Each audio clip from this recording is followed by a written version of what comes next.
La bronquiectasia es una enfermedad que puede presentarse a cualquier edad. Suele aparecer de forma gradual después de una infección de las vías respiratorias y tiende a empeorar con el paso de los años. La mayoría de las personas con bronquiectasia desarrollan una tos crónica que produce esputo denso.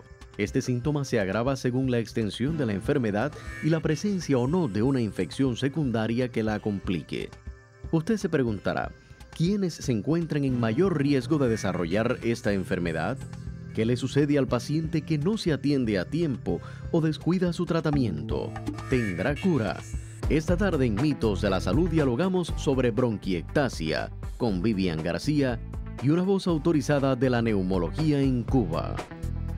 Gracias, Giancarlos, por tu presentación. Bienvenidos a Mitos de la Salud, el programa donde se dan la mano, mente y corazón. Ya está presentado el tema que vamos a compartir hoy en los 27 minutos aproximadamente que dura nuestro programa. Les recuerdo que tenemos en el estudio habilitado un número telefónico que es el 2445-3447 y esa voz autorizada para hablar de bronquiectasia es la de la doctora Irmari Riverón Proenza, especialista de segundo grado en neumología.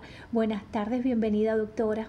Muchas gracias, Vivian, por la invitación. El placer es nuestro, enorme, porque además creo que vamos a satisfacer la necesidad de conocimiento sobre esta enfermedad en muchas personas que han solicitado que lo abordemos acá en Mitos de la Salud. Yo creo que la primera pregunta se impone desde el punto de vista científico, explicar el concepto de qué se entiende por bronquiectasia.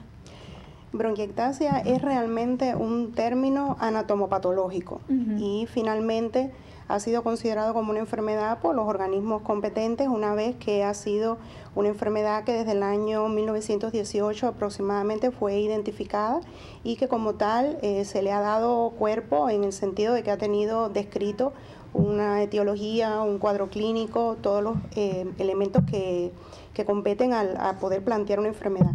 Y en síntesis es la afectación que va a sufrir el árbol bronquial una vez que se dilata.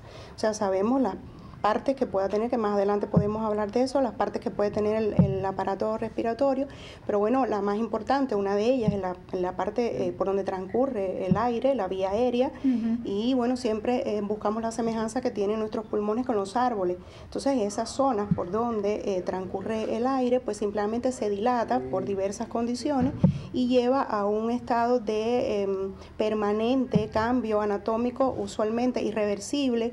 No digo completamente porque sí hay algunas ocasiones en las que eso se puede revertir y bueno, es un patrón que se establece de alguna manera y que bueno, tiene características clínicas, tiene síntomas, tiene manifestaciones radiológicas y demás y demás. ¿Tendría algún otro elemento, doctora Irmari, que añadir en cuanto a la definición y características de esta enfermedad? La bronquiectasia realmente es una enfermedad que afecta a adultos, pero está muy relacionada con la pediatría, porque muchas de las causas de las bronquiectasias que nosotros asistimos en la edad adulta de los pacientes han tenido su origen en la infancia, infecciones maltratadas, niños que en un momento determinado han transcurrido etapas de la infancia donde no se le ha prestado la merecida atención a síntomas respiratorios, otras patologías que también mencionaremos en algún momento, que son desde el punto de vista congénitas, genéticas, adquiridas de diferentes maneras, o sea, que es una enfermedad que casi siempre comienza en la infancia y muchas veces es bastante difícil establecer una relación directa a menos que hagamos un sutil interrogatorio y busquemos estas causas. Cuando se presenta en la adultez casi siempre obedece a causas infecciosas. Una de las primeras razones por las que las personas desarrollan bronquiectasia son infecciones importantes del aparato respiratorio. Hasta hace unos años la más importante de todas era precisamente la tuberculosis, aunque también los procesos virales a lo largo de los años han demostrado que son capaces también de dejar estos daños en el pulmón. Yo creo que para comprender un poco más sobre el tema que usted hoy nos va a explicar en nuestra emisión de Mitos de la Salud de esta enfermedad, ¿pudiera usted, doctor Irmari, explicar, aunque sea brevemente, cómo están formadas nuestras vías respiratorias? Bueno, nuestras vías respiratorias forman parte de un conjunto, por decirlo de alguna manera, de estructuras que dan lugar a lo que conocemos como nuestros pulmones. Es un órgano par como todos conocemos, que se constituye fundamentalmente de 3 cosas. Está el parénquima pulmonar, que es todo lo relativo a la parte donde se produce el intercambio gaseoso, por decirlo de alguna manera. Están las vías aéreas, que es por las cuales transcurre el aire que respiramos hasta que llega a este parénquima, y está la parte vascular del pulmón. Hay otras estructuras que lógicamente acompañan músculos, tejido cartilaginoso, que son los que le ofrecen los elementos de sostén al pulmón, y que todos en su conjunto, junto con la regulación nerviosa que tiene desde el sistema nervioso central nuestra respiración, pues entonces en su generalidad es lo que permite que vivamos, es lo que permite que nosotros podamos respirar y que podamos interactuar con nuestro medio. Vamos a hacer una pausa en nuestra conversación. Claro que hemos escogido un mito de los tantos mitos que existen relacionados con los tratamientos para las afecciones pulmonares. ¿Y cuántas veces hemos escuchado, como la mejor de las recomendaciones médicas, que la infusión de berro es útil para los pulmones? ¿Esto será cierto, falso, mito o realidad? Les recuerdo que está habilitado el 2445-3447, ese número telefónico lo tenemos habilitado en el estudio y usted puede llamarnos para hacer cualquier pregunta sobre bronquiectasia, que es el tema que ocupa hoy los minutos de mitos de la salud. Vamos a exteriores con Giancarlos Cobas. Adelante. El saludo para ustedes en el estudio, también para nuestros amigos televidentes. Ya nos encontramos en exteriores para saber qué conocen las personas sobre el tema de la tarde relacionado con la bronquiectasia. Acompáñennos. ¿Has escuchado hablar de la bronquiectasia? No. No, mi vida. ¿Ha escuchado hablar usted sobre la bronquiectasia? Sí, cómo no. Sí, he escuchado, mi mamá padece de eso. ¿Qué síntomas han tenido esas personas? Le da mucha tos a causa de, puede ser del mal hábito, de hábitos alimenticios. Falta de aire, tos persistente, sobre todo cuando se enfrentan a olores fuertes, a cambios de temperatura. Además, estos pacientes tienen fatiga al mínimo esfuerzo por la poca capacidad respiratoria que tienen. Se fatigan rápidamente cuando hacen cualquier esfuerzo físico. Y se siente eso de como si fuera un ruidito, ¿no? Que se le siente cuando respiran y eso. ¿Y sabe qué causa este tipo de enfermedades respiratorias? Bueno, yo considero que los virus que andan en el ambiente, el exceso de polvo, la suciedad en las casas, en las calles. Los pacientes fumadores tienden a tener enfermedad pulmonar obstructiva crónica, que está dada por síntomas como estos, de falta de aire, de tos. ¿Sabe qué causa esto? El cigarro. Es un proceso largo en el tiempo, que las personas se le forman como cavidades ahí en los pulmones, y entonces luego sufren de muchas manifestaciones respiratorias por esta causa. ¿Tendrá cura? No. Se puede aliviar los síntomas, pero si deja de fumar y tener una vida saludable. Estas son las opiniones que hemos encontrado en la tarde de hoy. Ahora devuelvo la señal a los estudios centrales. Continúa con Mitos de la Salud, el programa donde se dan la mano mente y corazón. Gracias, Giancarlos, gracias por este contacto, siempre provechoso, escuchar opiniones, que algunas siempre mi invitada, en este caso, pues va a esclarecer en el programa. Yo creo que vale la pena hablar de las causas de esta enfermedad, doctora Irmari. ¿Se tienen definidas qué causa la bronquiectasia? Sí, las bronquiectasias tienen un sinnúmero de causas realmente, independientemente de las que ya habíamos mencionado y que están relacionadas sobre todo con la edad pediátrica. Hay una que nosotros no podemos dejar de mencionar nunca, es la fibrosis quística, que es una enfermedad muy, por decirlo de alguna manera, no tenemos en nuestro país una prevalencia muy alta, pero sí es una enfermedad a la cual se le da un seguimiento muy particular y siempre está relacionada con el tema bronquiectasia en la infancia. De ahí hay una gran clasificación en la cual se asocian desde trastornos nutricionales, déficits inmunológicos, hay malformaciones congénitas que acompañan a la bronquiectasia. Una de las más trascendentes, aunque son enfermedades que vemos poco, es cuando se producen también asociados con con situs inversos, o sea, colocación anómala de la posición del corazón y de las estructuras del abdomen, y eso es el denominado síndrome de Cartagener. Están las enfermedades de los cilios inmóviles. Hay una serie de patologías a las cuales en los años 80 se sumó también el VIH-Sida como una de las causas que predispone al desarrollo de infecciones, y con estas infecciones, lógicamente, viene atrás la permanente dilatación de las estructuras respiratorias y por lo tanto se establece como tal la enfermedad. Hay otras muchas causas, como decíamos, bacterianas, donde la tuberculosis ha tenido siempre un papel importante, y bueno, los procesos virales. El COVID ha sido toda un reto en el sentido de que, bueno, lógicamente aún estamos sufriendo los efectos de la enfermedad. Todavía tenemos la enfermedad y por lo tanto los efectos que ella pueda dejar a corto y a largo plazo en tema bronquiectasias pues ya se están viendo y lógicamente estarán por verse también en el futuro. O sea que los procesos virales, los procesos bacterianos, los procesos micóticos, hay determinadas enfermedades como los pacientes diagnosticados como asma bronquial que pueden en un momento determinado enfermarse, colonizarse de hongos, y la aspergilosis broncopulmonar alérgica es una causa también frecuente de bronquiectasia, aunque vuelvo y repito, se trabaja en función de eso y creo que incluso a veces la sobrediagnosticamos. Es una enfermedad prevalente, la tenemos muy frecuente, pero también pienso muchas veces que somos un poco ligeros a la hora de ofrecer ese tipo de diagnósticos y la sobrediagnosticamos, por decirlo de alguna manera. Porque bueno, lleva estudios complejos para poder llegar a su diagnóstico, no es tan simple. En el caso del hábito de fumar, ¿constituye una causa? El hábito de fumar en sí no es una causa directa de desarrollar bronquiectasias, pero sí de desarrollar procesos inflamatorios crónicos en los cuales se establezca este daño. Claro. Hay un círculo vicioso que tenemos que romper a la hora de hablar de bronquiectasia, que es el de inflamación, el de la cronicidad que establece esto, y que bueno, lógicamente, si no tomamos medidas en función de que no haya agentes, noxas externas que sean capaces de prolongar este estado, pues por supuesto el hábito de fumar entonces adquiere un papel muy relevante. Doctora Irmari, en las opiniones que Giancarlos obtenía de algunos televidentes, se habla de la enfermedad obstructiva pulmonar. ¿Es causa de una bronquiectasia? ¿Si se relacionan estas enfermedades? Ellos en un momento sí se relacionan en el sentido de que las podemos considerar enfermedades obstructivas del pulmón, pero realmente durante mucho tiempo estuvo considerada la bronquiectasia dentro de ese gran síndrome que son los síndromes obstructivos bronquiales. De alguna manera se ha tratado de deslindar un poco porque ni la etiología, ni la manera de manejarla, ni los factores que se atribuyen evidentemente son algunos comunes, pero son más las diferencias que pueden haber y la particularidad que tenemos que darles. Realmente la relación no es directa, aunque sí en la enfermedad pulmonar obstructiva crónica también se establecen daños del epitelio respiratorio, ya no, o sí, depende, dilataciones bronquiales, pero no es que un fenómeno vaya totalmente ligado con el otro. Claro. Puedes tener una EPOC y no desarrollar bronquiectasias o tener bronquiectasia y no necesariamente tener una enfermedad pulmonar obstructiva crónica. Vale la aclaración.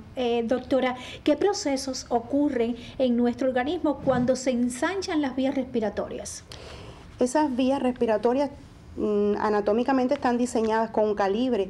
Yo al principio hablaba de la semejanza que puede tener con un árbol común. Tenemos un tronco, que en este caso sería nuestra tráquea y nuestra vía aérea principal, y en las sucesivas divisiones que va teniendo el aparato respiratorio, que son de por sí dicotómicas, o sea, de cada una se van dividiendo en dos, de dos en dos y así, hasta que llegamos a 23 generaciones, son las que tenemos de bronquios, por decirlo de alguna manera, con sus diferentes denominaciones, pues todos van teniendo un calibre y cada uno tiene una función.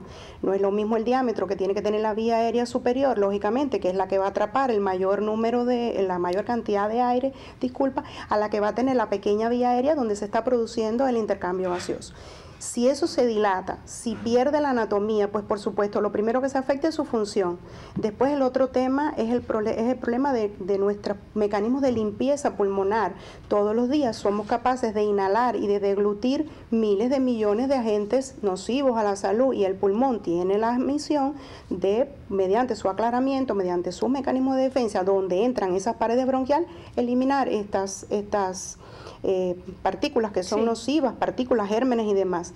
Si esa dilatación si la dilatación se establece, pues simplemente esas secreciones que nosotros normalmente deberíamos eliminar, pues no las eliminamos, se quedan atrapadas y son caldo de cultivo para esas mismas bacterias gérmenes que proceden de la vía aérea superior, encuentren condiciones adecuadas para vivir, se cronifica el proceso inflamatorio y aunque tratemos por muchas medidas de medicarlo y de eliminarlo, lógicamente se establece ese círculo vicioso en el cual el daño cada vez peor, con pérdida del epitelio, con pérdida de la función respiratoria, con todas las alteraciones que trae consigo. Ahora, la dilatación podría constituir también una causa subyacente de alguna otra enfermedad pulmonar. Sí, porque puede formar parte de otras patologías, no siempre es per se la presencia, no está aislada. La bronquiectasia muchas veces forman parte de enfermedades sistémicas, donde lógicamente hay afectación de otros órganos y sistemas y bueno, donde puede presentarse. Hay causas que son totalmente adquiridas, yo hablaba mucho de la infancia, porque hasta la aspiración de un cuerpo extraño que pase desapercibida para padres o para médicos o para las personas, un ataque de tos en un niño que no se pueda precisar en un momento determinado qué fue lo que sucedió, pues ahí puede haber comenzado en un momento determinado el desarrollo de una bronquiectasia muy silente que a lo largo de los años va a tener otras características. En cuanto ¿no me decías? No, y sí, que como mencionaba ahorita, hay muchas enfermedades que sí son sistémicas donde se produce esto, pero hablar de bronquiectasia, de hecho es una redundancia, hablar de bronquiectasias pulmonares, porque donde único se produce bronquiectasia es en el pulmón. Claro. O sea, como proceso es muy inherente a él y no tiene otras manifestaciones en otro lugar. Y en cuanto a los factores de riesgo descritos para el desarrollo de esta enfermedad, que desencadenan esta enfermedad, doctora. Factores de riesgo están netamente relacionados con todas estas causas que yo he mencionado. Esos son los factores de riesgo, porque si incidimos y si tratamos infecciones respiratorias, si evitamos accidentes, si evitamos todo lo que tenga o esté descrito en función y que se conozca como causa de la enfermedad, pues lógicamente estaremos dando el primer paso en función de controlar la enfermedad. El siguiente paso es tratar un proceso que ya se estableció de manera crónica, es tratar un daño que de alguna manera es irreversible, y entonces hay que combatir con otra cosa, que son las exacerbaciones de la enfermedad, que en definitiva son las que dan al traste con la salud del individuo, porque usted puede tener dilatado su bronquio, pero si usted logra tener una salud respiratoria adecuada, pues lógicamente vamos a disminuir el impacto que va a tener ese proceso inflamatorio crónico sobre la vía aérea y lógicamente en detrimento de la calidad de vida del individuo. Esa es la verdadera batalla, es el luchar con evitar y tratar de manera precoz las exacerbaciones de la enfermedad, porque una vez establecido el daño realmente no hay mucho que hacer. Entonces factores de riesgo acá vienen a ser todos los que están relacionados con sus causas. Al aparato respiratorio es aplicable todo lo que tenga que ver con otras enfermedades, incluso alérgicas, porque igual ambientes que no sean adecuados, polvorientos, donde no se cumplan medidas higiénicas adecuadas, húmedas, donde haya, igual van a repercutir. En eso sí, el aparato respiratorio responde como una gran familia a todas esas agresiones en cualquiera de sus patologías. Pero lógicamente sus factores de riesgo vienen a ser estas causas. Vamos a hacer otra pausa en la conversación.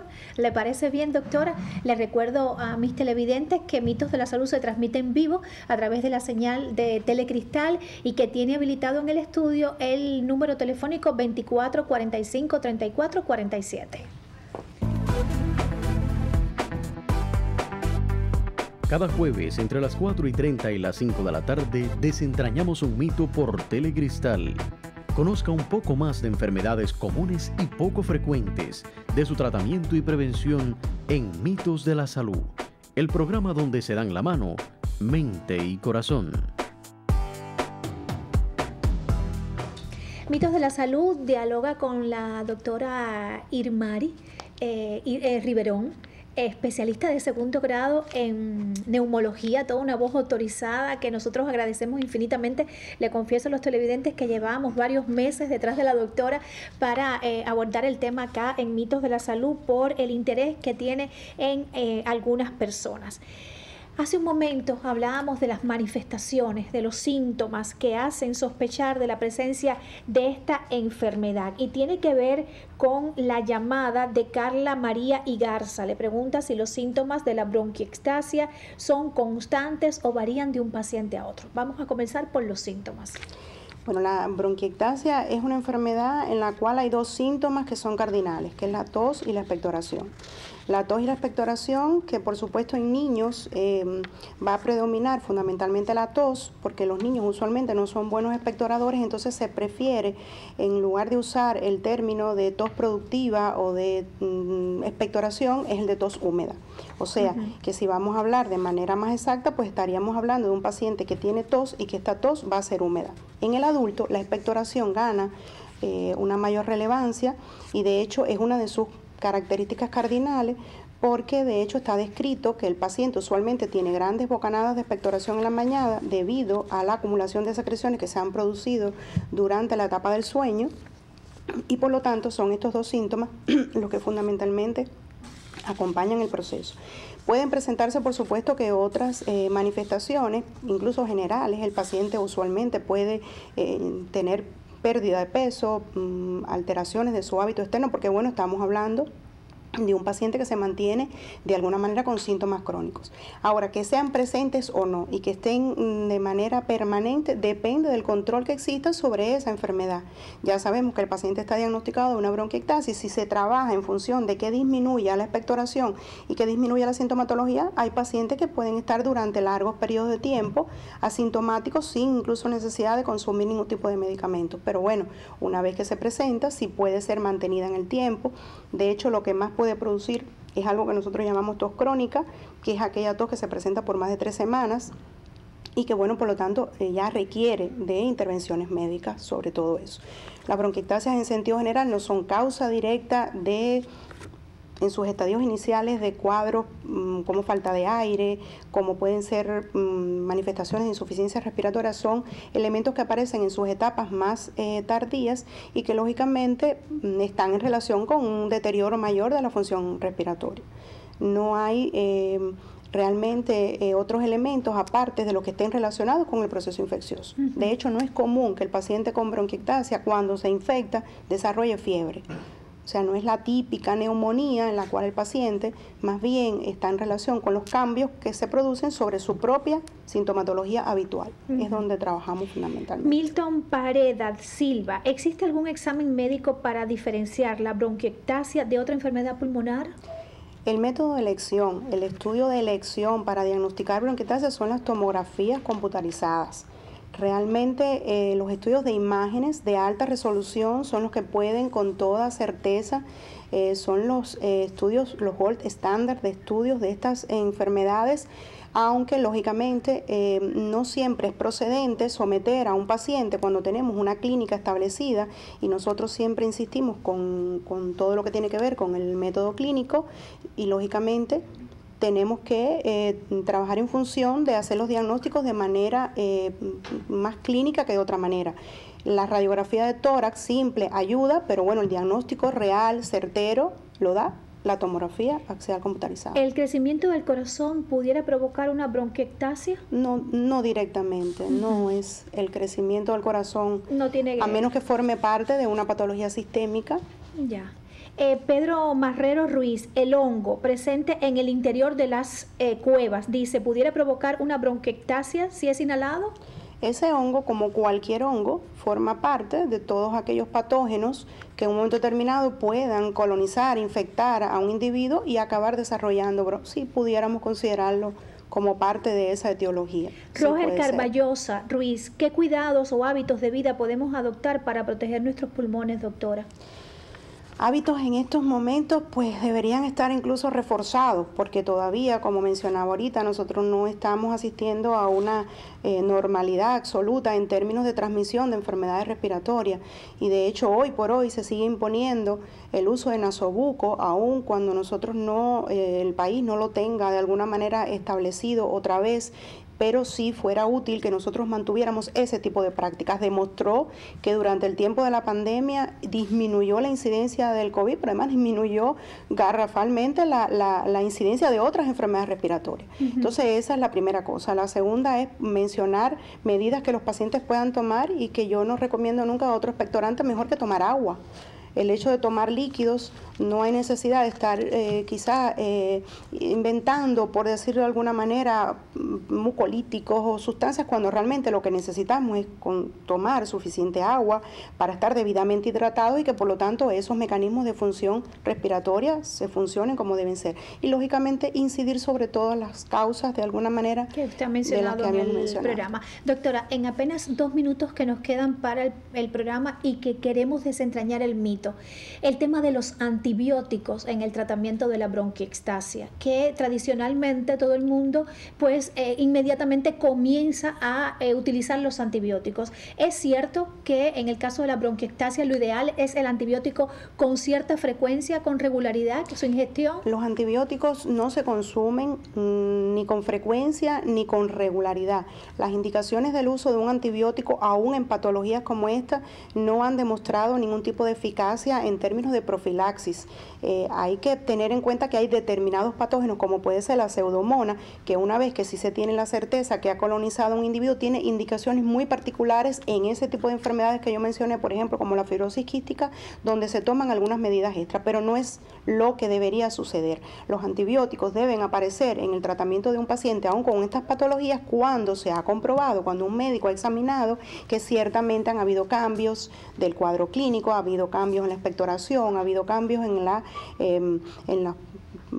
manera en la que el paciente ha estado experimentando su enfermedad, y si hay elementos ciertos de que hay que tratar un proceso infeccioso, pues entonces entra el tema de los antibióticos. Realmente hace muchos años está desaconsejado el uso de utilizar antibióticos ni para la EPOC ni para la bronquiectasia de manera profiláctica. Estamos asistiendo a un fenómeno muy serio que se llama resistencia antibiótica, es mundial, no es solamente en nuestro país, y el abuso del consumo que hemos tenido ha sido realmente alarmante. ¿Es útil la infusión de berro para el tratamiento de las enfermedades pulmonares? ¿Esto es un mito o una realidad? Es útil. ¿Es útil? Es útil.